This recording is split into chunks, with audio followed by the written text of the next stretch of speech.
पदकमलं श्रीगुरून् वैष्णवांश्च श्रीरूपं सागरजातं सगण रघुनाथान्वितं तं सजीवं साद्वैतं सावधूतं परिजनसहितं कृष्णचैतन्यदेवं श्रीराधा कृष्णपादान् सगण ललिता श्रीविशाखावतं च नमामि विष्णुपादाय कृष्णपृष्ठाय भूतले श्रीमती भक्तिवेदान्त स्वामी नित्यानंद नमस्ते सरस्वती देवी गौरवाणी प्रचारिणे निर्विशेष शून्यवादी पाश्चात्य देशतारिणे जय श्री कृष्ण चैतन्य प्रभु नित्यानंद श्री अद्वैत गदाधर श्रीवासादि गौर भक्तवृंद हरे कृष्णा कृष्णा कृष्णा हरे हरे राम राम राम हरे हरे।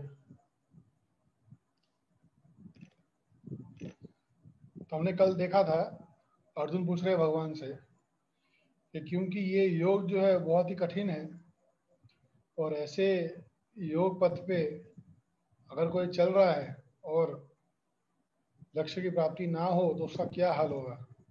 क्या वो सच में उसी पथ से गिर जाएगा या व्यक्ति उस पथ से फिर से शुरुआत करेगा, क्या होगा।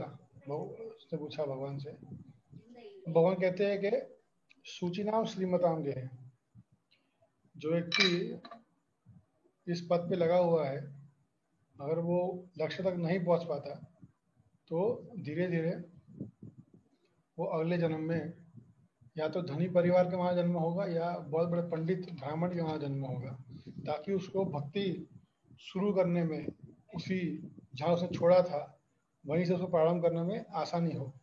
इसी कारण से भगवान इसके बारे में बात कर रहे हैं। अब श्लोक नंबर 42। अथवा योगिनामेव कुले भवति धीमताम् एतदि दुर्लभर्तम लोके जन्म यदि दृश्यम। अथवा चिरकाल तक योगाभ्यास करके भ्रष्ट हुआ योगी उन लोकों में न जाकर ज्ञानी योगियों के कुल में ही जन्म लेता है। ऐसा जन्म इस संसार में निसंदेह अति दुर्लभ है। बहुत ज्ञानी पंडित कैसे वहां जन्म लेते हैं, अगर ये दो जगह पर भी नहीं हुए तो एटलीस्ट बहुत ऊंचे ज्ञानी परिवार में बहुत ज्ञानी व्यक्ति बनता है। इस बारे में ऐसा बता रहे। और प्रभुपाद लिख रहे तात्पर्य में कि इस श्लोक में ज्ञानवान योगियों के कुल में जन्म की प्रशंसा की गई है, क्योंकि ऐसे कुल में उत्पन्न बालक को जीवन के प्रारंभ से ही भागवत शिक्षा का संस्कार अनायास प्राप्त हो जाता है। आचार्य अथवा गोस्वामी कुलों में विशेष रूप से यह परिपाटी रही है। परंपरा और प्रशिक्षण के कारण ऐसे कुल विधा तथा भक्ति भाव में अत्यंत समृद्ध होते हैं। इसी कारण उन्हें गुरुपद प्राप्त होता है, किंतु विद्या एवं प्रशिक्षण के अभाव में अब वे प्राय भ्रष्ट हो गए हैं। भगवत कृपा से आज भी ऐसे कुल विद्यमान हैं जिनकी पीढ़ी पीढ़ी में योगी उत्पन्न होते हैं। इन कुलों में जन्म होने निसंदेह सौभाग्य सूचक है। सौभाग्यवश हमारे गुरुदेव ओम विष्णुपाद परमहंस श्रीमद भक्ति सिद्धांत सरस्वती गोस्वामी महाराज का और हमारा भी जन्म ऐसे ही सत्कुलों में हुआ। इस प्रकार भगवत कृपा से फलस्वरूप हम दोनों के जीवन के आदिकाल से भगवत भक्ति का शिक्षा प्राप्त हुआ। बाद में दिव्य शिष्य परंपरा के अनुसार हमारा मिलन हो गया। यहाँ प्रभात बता रहे कि बहुत भाग्यशाली है वो व्यक्ति जो ऐसे बड़े बड़े कुल में जन्म लेता है, गोस्वामी या ब्राह्मण या पंडित या ऐसे घर में जन्म लेता है जो परंपरा से ही बहुत अच्छे तरीके से बड़े बड़े भक्त जन्म ले रहे उस परिवार में। तो ऐसे बहुत सौभाग्य है ऐसा जन्म लेना, लेकिन ये तब भी सौभाग्यजनक है। लेकिन ये सौभाग्य तब बनता है जब हम उसका उपयोग करते हैं। अगर हम, जैसे कि बहुत बार सुनने में आता है कि अगर मेरा बच्चा घर छोड़ देगा तो हमारे कुल का क्या होगा या हमारा परिवार का क्या होगा। तो लोग हमेशा अपने बात करते हैं अपने कुल की, यानी देखना चाहिए कि जो वास्तविकता में अच्छे परिवार से है या बहुत अच्छे कुल से है तो उसको तो भगवान के लिए सेवा करना ही चाहिए। इसलिए ज़्यादातर जो बड़े बड़े परिवार में पैदा होते हैं उनमें से ही कहीं ना कहीं ऐसे भक्त निकलते हैं जो भगवान की सेवा के लिए प्रचार उसमें लग जाते हैं। बहुत सारे बड़े बड़े सन्यासी भी जो पैदा हुए वो ऐसी परंपरा से हुए। प्रभुपाद दे रहे हैं, प्रभुपाद खुद का उदाहरण दे रहे हैं कि मैं और मेरे गुरु कितने भाग्यशाली है कि हम लोग भी ऐसे घर में पैदा हुए और हमें बचपन से ही भगवत भक्ति का मार्ग सिखाया गया। तो यहाँ पर ये भी एक प्रूफ दिखाता है कि माता पिता को अपने संतानों को भगवत भक्ति देनी चाहिए। इसलिए उसको बचपन से ही इसके बारे में शिक्षण देना, इसके बारे में सिखाने का ज़रूरत है। एटलीस्ट हमें हमारा प्रयास करना है। माता पिता को अपनी ओर से प्रयास करना चाहिए, बच्चों को मंदिर लेके आए, भगवान की आरती करना सिखाए, भगवान को भोग लगाना सिखाए, भगवान का नाम जप करना सिखाए। ये माता पिता कर्तव्य होता है। इसलिए क्योंकि कुल परंपरा में हम भक्ति करते आ रहे हैं। हालांकि हर परिवार कहीं ना कहीं कुछ ना कुछ रूप से भक्ति तो करता ही है। बहुत ही कम ही ऐसे परिवार होता है जहाँ रजोगुण और तमोगुण इतना फैला हुआ होता है जहाँ पर भक्ति नहीं होती, जहाँ पर खाली वे विचार या ऐसे गलत कार्य होते हैं। लेकिन ये शिक्षण हमें गीता सिखाती है कि अगर हमें ऐसा अवसर मिला है कि हम बहुत अच्छे परिवार से हैं, हम बहुत इंटेलिजेंट भी है, तो ये समझना चाहिए कि हमें भगवान ने कृपा कर कर हमारी भक्ति को और आगे बढ़ाने का अवसर दिया है। ऐसा नहीं ऐसा पैदा हो। जैसे बहुत लोग पूछते हैं कि प्रभु जी जो लोग गलत काम करते हैं लेकिन तब भी उनको कुछ खराब नहीं होता, या जो लोग बहुत धनी होते हैं लेकिन तभी खराब काम करते हैं, तो एक्चुअली ये भगवान के द्वारा उनको ये फ्रीडम दिया गया है कि आप इस धन का उपयोग मेरी सेवा के लिए करो, आप इस धन का उपयोग अपनी भक्ति को आगे बढ़ाने के लिए करो। ये भगवान के द्वारा उसको ये कृपा मिली गई, लेकिन वो कृपा को दुरुपयोग कर रहा है। जैसे कि प्रभुपाद जी बोलते हैं हमारे 3 दुश्मन हैं, एक बाबा जी, एक जात गोसाई और तीसरे ये बॉम्बे बॉम्बे म्यूनसिपल कॉरपोरेशन। ये 3 हमारे दुश्मन हैं। अब इसमें जो जात गोसाई है बहुत प्रामाणिक है। जैसे हम देखते हैं कि लोग बोलते हैं वेद ज़्यादा श्रेष्ठ है, गीता नहीं पढ़नी चाहिए या भागवत पढ़ने की जरूरत नहीं, वेद पढ़ो, वेद वेद ही पढ़ना चाहिए, वेद बहुत श्रेष्ठ है। तो कोई बोलता है कि ये लोग तो वैष्णव सिद्धांत पालन करते हैं लेकिन ये कुछ आता जाता नहीं है। ये लोग तो पांच इष्ट होते हैं, इंद्र, सूर्य, चंद्र, शिव जी, सबको मानते नहीं है। और ये बोलते हैं कि शिव जी तो भगवान नहीं है, शिव तो देवता है। ऐसे प्रकार से लोग अन्य अन्य बात करते हैं। ये सब कौन है? सब जात गोसाई वाले लोग हैं। क्योंकि वैष्णव का प्रचार बढ़ने से ये जात गोसाइयों का क्या हो गया? धंधा मंदा हो गया। अद्वैत आचार्य जब नवद्वीप में लीला कर रहे थे भगवान के साथ, तो बहुत सारे ऐसे पाखंडी थे। लोग क्या करते थे, क्योंकि अद्वैत आचार्य बहुत प्रामाणिक वैष्णव थे, तो वो लोग क्या करेंगे, अद्वैत आचार्य के घर के बाहर क्या कहते हैं तंत्र विधि वाली चीज़ें या जो देवी पूजा करते हैं वैसी चीज़ें उनके घर के बाहर रखते थे और हल्ला करते थे, देखो देखो देखो अद्वैत आचार्य तो देवी की उपासना कर रहा है। अपने आप को बहुत बड़ा वैष्णव बोलता है लेकिन अंधेरे में छुपा छुपा कर ये देवी की उपासना कर रहा है। कितना पाखंडी आदमी है। ऐसे बहुत लोग उन पर ऐसे आरोप लगाते थे इसी तरह से। तो ये सब स्मार्थ या जो जात गोसाई ऐसे लोग हैं। इवन महाप्रभु जो कीर्तन करते थे तो ये जो जात गोसाई के लोग ऐसे बोलते थे कि कीर्तन क्या पागल जैसे कर रहे हो, भगवान का नाम तुम लोगे तो उनकी शक्ति और कम हो जाएगी। अब ये बोल के हमको हंसी नहीं आएगी? भगवान का नाम कीर्तन करने से शक्ति और बढ़ती है, तो ये लोग बोल रहे हैं कि भगवान का नाम ऐसे शक्ति कम हो जाती है। उस नाम को ऐसे खुले में कभी नहीं बोलना चाहिए, मन में बोलना चाहिए। ऐसे ये पाखंडी लोग है, ये जात गोसाई लोग इस तरह से होते हैं। इसलिए ये हमें अवसर मिला है समझने का कि कृष्ण जो है वो पूर्ण पुरुषोत्तम भगवान है। ये समझने का हमें अवसर मिला है, तो उसको समझने में जीवन निकाल देना चाहिए। समझ में नहीं आए तो बात अलग है, लेकिन जीवन का लक्ष्य सवै पुंसा परो धर्म यतोर भक्तिर अधोक सजे अहेतु की अप्रतिहता ययात्मा सुप्रसिद्ध थी। कि सारे मनुष्य का मात्र यही लक्ष्य है कि भगवान को जानना। डॉक्टर साइंटिस्ट कोई बन सकता है, doctor scientist engineer plumber electrician, ये सब तो कोई बन सकता है, बनना कोई बड़ी बात नहीं है। 2-4 महीने किसी इलेक्ट्रिशियन के वहाँ भी काम कर लेंगे तो हम थोड़ा बहुत काम तो सीख जाएंगे। 4-5 साल डिग्री हमें हासिल करके हम डॉक्टर भी बन सकते हैं। तो ये सब बनना कोई बड़ी बात नहीं है, बहुत छोटी बात है, मामूली बात है ये सब बनना। लेकिन वास्तविकता में अधोग सजे, जो चीज़ हमारी परसेप्शन से बाहर है, जो चीज़ हमारी भौतिक इंद्रियों से परे है, उसको समझना ये सबसे बड़ा चैलेंज है। और इस संसार में अच्छे अच्छे लोग पिस गए। गीता में श्लोक आता है कि,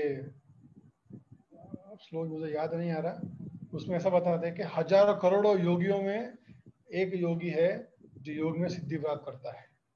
ऐसे हजारों सिद्ध योगियों में एक है जो भगवान का भक्ति करता है।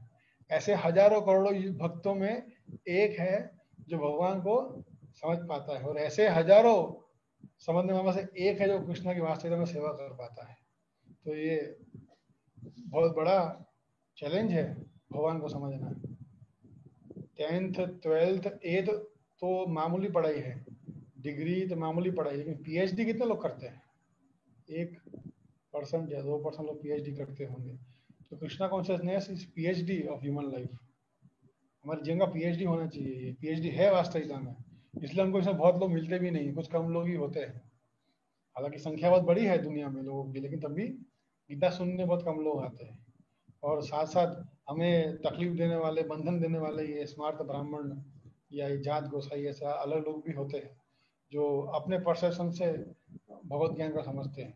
ना उनके पास गुरु होते हैं, ना उनके पास मार्गदर्शन होते हैं, ना उनके पास प्रामाणिक शास्त्र होते हैं। वो कोई भी तरीके से रिफ्यूट करते हैं कि नहीं नहीं नहीं, ये जो आप बोल रहे हो गलत है।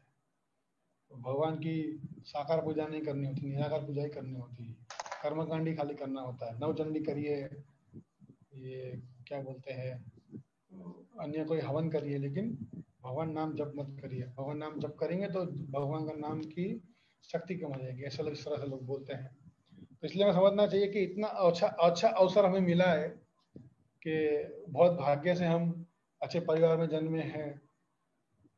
हमारे घर में धन की आवश्यकता इतनी कम है या हम उसको कम कर सकते हैं आवश्यकताओं को, गलत खर्चे कम करके, ये XYZ। लेकिन ये सौभाग्य हमें मिला है भगवान को समझने का। ये सौभाग्य हर किसी को नहीं मिलता, इसलिए हमें इस चीज़ को बहुत गंभीर रूप से देखना चाहिए। और ये सौभाग्य हम खो देंगे तो फिर से जन्म लेना पड़ेगा, फिर से माँ के गर्भ में आना पड़ेगा। माँ के गर्भ के अंदर माँ जब खट्टा खाती है प्रेग्नेंट के समय, तब हजारों कीड़े उत्पन्न होते हैं और वो कीड़े हमारे शरीर को काटते हैं। इस इतने बड़े शरीर को छोटे से थैली में बंद करके रखा है, कितना घुटन होता होगा। बच्चा लात मारता है, सोचता है आहा वाह मेरे बच्चे ने लात मारी। वो लात नहीं मार रहा होता है, वो वहां से बाहर निकलने का प्रयास कर रहा होता है। तो छोटी सी जगह में उसको बंद करके रखा है हम लोगों ने। तो फिर से जन्म लेना पड़ेगा। अब जन्म लेंगे तो बीमारियां भी आएगी, बुढ़ापा भी आएगा, मृत्यु भी आएगी। जब तक हम अपनी मृत्यु और जन्म के चक्कर को नहीं काटते तब तक हम संसार से मुक्त नहीं हो सकते। इसलिए आध्यात्म का मार्ग सभी को अपनाना चाहिए, चाहे वो स्त्री हो या पुरुष हो, कोई भी हो, उसको आध्यात्म के मार्ग पे आगे बढ़ने का प्रयास करना चाहिए। फिर अगले श्लोक में बता रहे हैं, तत्र तं बुद्धि संयोगम लभते पौर्वदेहिकम यततो यतते च ततो भूय संसिद्धो कुरुनंदन। हे अर्जुन, उस देह में वह जन्म जन्मांतर के बुद्धि योग को फिर प्राप्त हो जाता है और इस प्रकार योग युक्त होकर पुण्य सिद्धि के लिए आगे साधन करता है। जहाँ उसकी भक्ति या जो उसका योग सिद्धि रुका था वहां पर फ्रीज हो गया, पॉज हो गया, स्टॉप खत्म नहीं हो गया, वहां पॉज हो गया। और फिर से जब वो अगला जन्म लेता है मनुष्य योनि में, तो फिर से वो ज्ञान जो है पुनः जागृत होता है और जहां से उसने खत्म किया था वहीं से वो चीज शुरू होती है। और बाद में प्रभुपाद जी बोलते हैं, राजा भरत जिन्हें योग भ्रष्ट हो जाने पर तीसरा जन्म श्रेष्ठ ब्राह्मण कुल में मिला।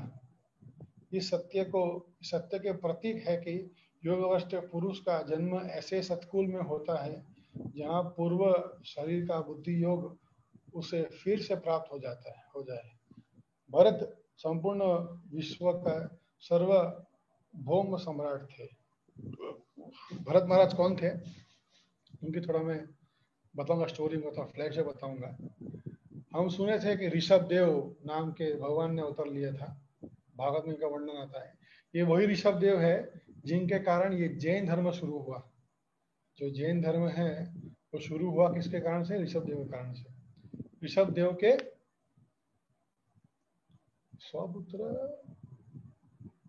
ऋषभ देव के स्वपुत्र थे, सबसे श्रेष्ठ थे भरत महाराज। ये वही भरत, यही भरत नाम से ये भारतवर्ष पड़ा।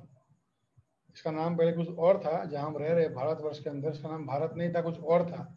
लेकिन ये भरत इतने शुद्ध भक्त थे भगवान के कि इनके नाम से ही पूरा वर्ष का नाम चेंज कर दिया गया। तो ये एक क्या बने, ये एक बने भगवान के शुद्ध भक्त, बाकी के 9 भाई बने 9 योगेंद्र, और बाकी 99 बने योगी। 99 उनके ही पथ पे आगे चले। ये भरत महाराज भक्ति में इतने इतने उन्मत्त थे कि उन्होंने राजपाट सब त्याग दिया और जंगल में जाकर तपस्या करने लगे। सूर्य देव जो है वो भी भगवान का एक प्रतीक है, इसलिए कुछ समय पहले सूर्य देव की उपासना करते थे और उनसे ही भगवान की प्राप्ति होती थी। तो सूर्य देव की उपासना करते थे, हर रोज सूर्य देव की उपासना करना, उनकी पूजा पाठ करना सब करते थे वो। एक दिन क्या हो गया, वो नदी के तट पर खड़े थे, उनके सामने एक पहाड़ था। उस पहाड़ पर एक बाघ हिरण को दबोच रहा था और हिरण उस समय गर्भवती थी। तो गर्भ में होने के कारण उनका बच्चा वहीं पर पैदा हो गया और भरत महाराज ये दृश्य को देख रहे थे। दृश्य देखकर उनको बहुत दुख हुआ और वो हिरण जो था, वो जो बच्चा था, हिरण का बच्चा था, वो पानी में बह गया। तो बहुत चिंतित हो रहे थे कि अब क्या क्या होगा, हिरण कौन बचाएगा, उसको कौन खिलाएगा, मर गया कि जिंदा है वही पता नहीं। तो वो गए और उसको ढूंढने के लिए उसको ढूंढा, अपनी कुटिया में लेके आए। अब कुटिया में लेके आए तो फिर क्या हुआ, कुटिया में लेके आए तब उसका ध्यान रखना पड़ेगा ना, छोटा बच्चा है, खाने के लिए कुछ नहीं, पीने के लिए कुछ नहीं। तो अपना ज़्यादा समय उन्होंने हिरण को पालने में लगा दिया। अच्छा, वो उठा के नहीं, खाना खाया कि नहीं, सोया कि नहीं, सब सोचते थे उसके बारे में। तो अपनी जो भक्ति थी, अपनी योग पद्धति, उसमें वो उन्होंने वो कम कर दी और ज़्यादा ध्यान लगाया हिरण के ऊपर। नाम जब करते थे भगवान का, लेकिन याद आता था हिरण। तो उनकी आसक्ति हिरण के लिए और बढ़ गई। तो जब उनकी मृत्यु हुई तो अगले जन्म में उनको हिरण का शरीर मिला, क्योंकि उनकी चेतना पूर्ण रूप से हिरण के ऊपर चली गई थी। लेकिन तब भी उनको याद था कि मैंने पिछले जन्म में ये गलती की थी, और जब वो हिरण के शरीर में थे तब उन पे पछतावा बहुत हो रहा था। तो उसका आयु खत्म होने के बाद फिर से जन्म लिए। जब जन्म लिए तब वो बहुत श्रेष्ठ ब्राह्मण कुल में जन्म लिए, और क्योंकि उनको याद था कि मैंने ये गलती की थी, मुझे ये गलती फिर से नहीं करनी, तब से जब वो इस होशावास में आए कि अब मुझे कोई गलती नहीं करनी है, तब से उन्होंने बोलना ही बंद कर दिया। एक मूंगा बहरा, या जानते हैं कि घर में, हमारे घर में कोई ऐसी चीजें होती है जो कभी उपयोग नहीं आती, ऐसे व्यक्ति बन गए। ना किसी से बात करते थे, ना किसी को बोलते थे, जो बड़े भाई बोलते थे वो काम करके आते थे बस। मतलब एकदम जड़ जैसा जीवन, पत्थर जैसा जीवन हो गया था, पत्थर जैसा। इसलिए उनका नाम पड़ गया जड़ भरत।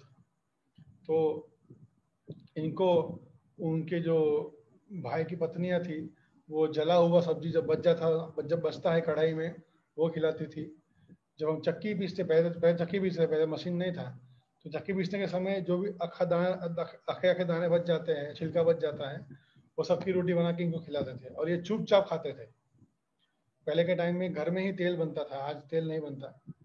तो खली होती, खली मतलब राई का सूखा हो जाना, जो उसको खली बोलते हैं, तो खली उसको खिलाते थे तो वो चुपचाप खा लेते थे, कुछ नहीं बोलते थे।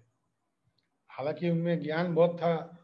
वो उनके पिताजी उनको मार मार के समझा सिखाना शुरू किए थे कि तुम ये श्लोक पढ़ो, ये सीखो, वो सीखो, तो वो कुछ नहीं सीखने जा रहे हरे थे, कृष्णा प्रभु जी।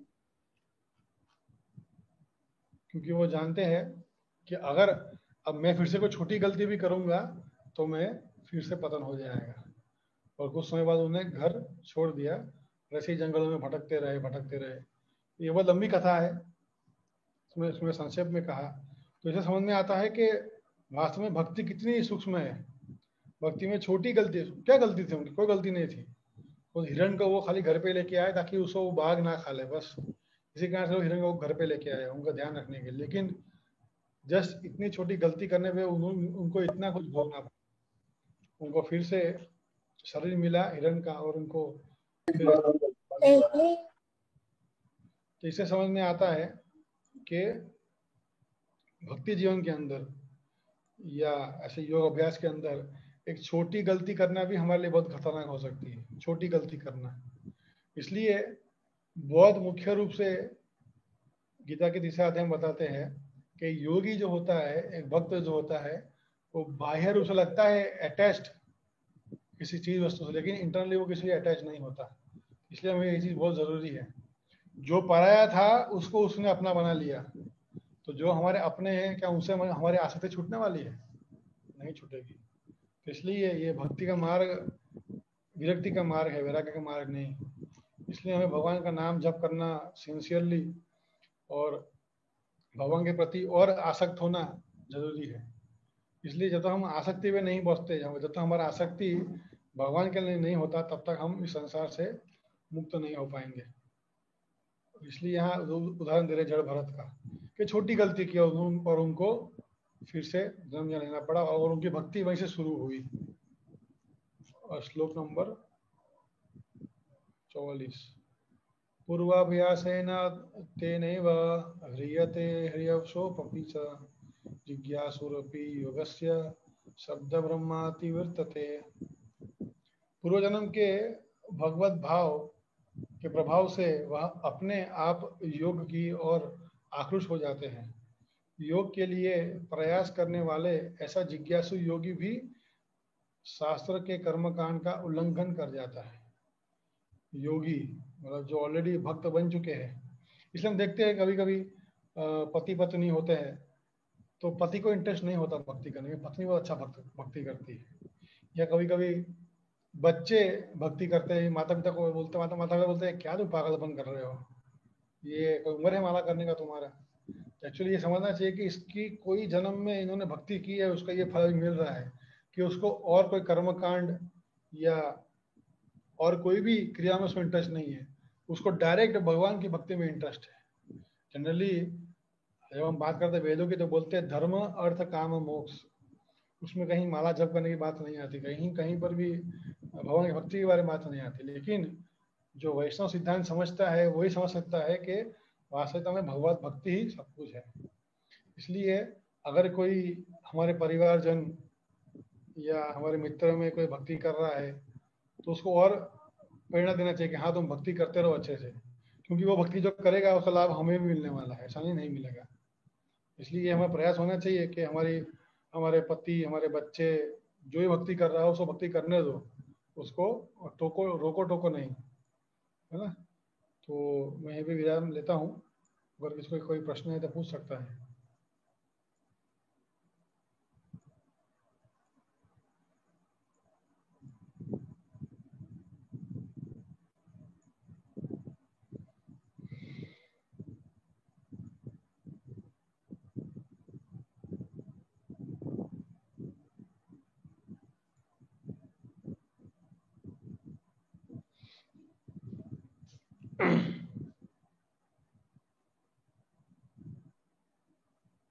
હરે કૃષ્ણ. हाँ हरे कृष्ण। મારે વિષભ દેવીનું ફરીથી સમજાય ને શું કીધું? ऋषभ देव ભગવાનના અવતાર હતા હા ને એમના કારણે जैन धर्म चालू થયો। જી બરોબર. एक मैसेज आया किसी का क्वेश्चन। अच्छा कुछ વાંધો अगर નહીં. तो आप पूछ सकते हैं अपने, आपको अनम्यूट करके मुझे पूछ सकते हैं, अनम्यूट करके। હમ,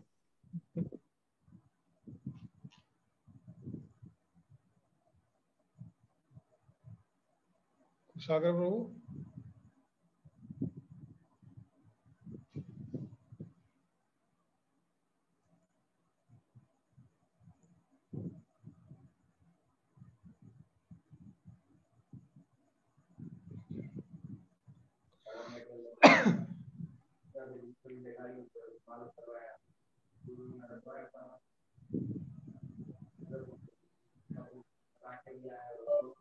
हरे कृष्णा प्रभु जी। हरे कृष्णा। कैसे हैं आप? मैं ठीक हूँ।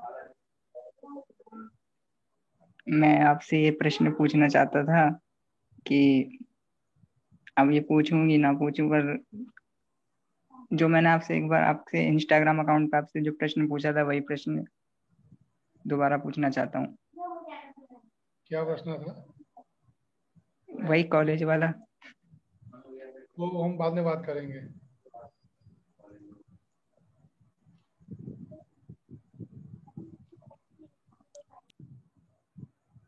ठीक है,